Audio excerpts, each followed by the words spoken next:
دین اسلام نے ہمیں یہ بتلایا ہے کہ یہاں آنے سے پہلے سب لوگ عالم ارواح میں تھے، اور یہاں آنے کے بعد سب لوگ عالم دنیا میں آ گئے۔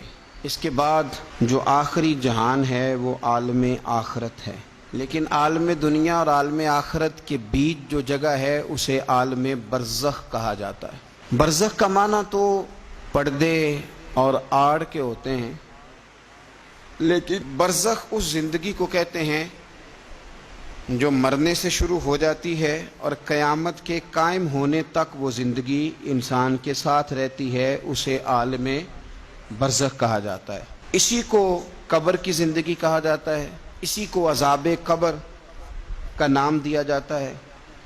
لیکن عالم برزخ کیوں کہا جاتا ہے، اس کی کیا وجہ ہے؟ تو اس کی وجہ یہ ہے کہ ہر آدمی کو قبر نصیب نہیں ہوتی، تو جو جل کے مر گیا جزا اور سزا اسے بھی ملے گی، عذاب قبر اسے بھی ہوگا، پر اس کا نام کیا ہے؟ عالم برزخ۔ جو آدمی دریا میں ڈوب گیا جزا اور سزا کا معاملہ اس کے ساتھ بھی ہے، لیکن نام اس کا کیا ہے؟ عالم برزخ۔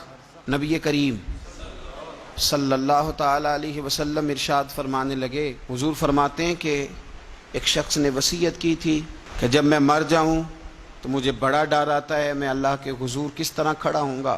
اپنی اولاد سے کہنے لگا کہ اس طرح کرنا کہ میری لاش کو جلا دینا، پھر میری راکھ کو ہواؤں میں اڑا دینا، میں اپنے رب کریم کے سامنے کھڑا نہیں ہو سکتا۔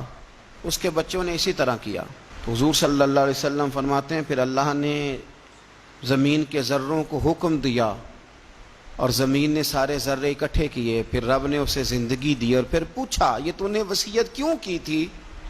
تو اس کرتا اللہ میں تیرے سامنے کھڑا نہیں ہو سکتا تھا، مجھے اپنے اعمال کا پتہ تھا، جے ویکھاں میں عملاں والے تے پھر تے کچھ نہیں نا میرے پلے، تو میں ڈرتا تھا کہ کیا بنے گا۔ تو رب فرمائے گا فرشتوں میرا بندہ سچ کہتا ہے، اسے میرے فضل سے جنت عطا کر دو۔ تو اللہ ذروں کو بھی جمع کرے گا، ہواؤں میں، خشکیوں میں، سمندروں میں، مرنے کے بعد انسان جہاں بھی ہوگا اسے جزا اور سزا کا معاملہ وہاں ملے گا۔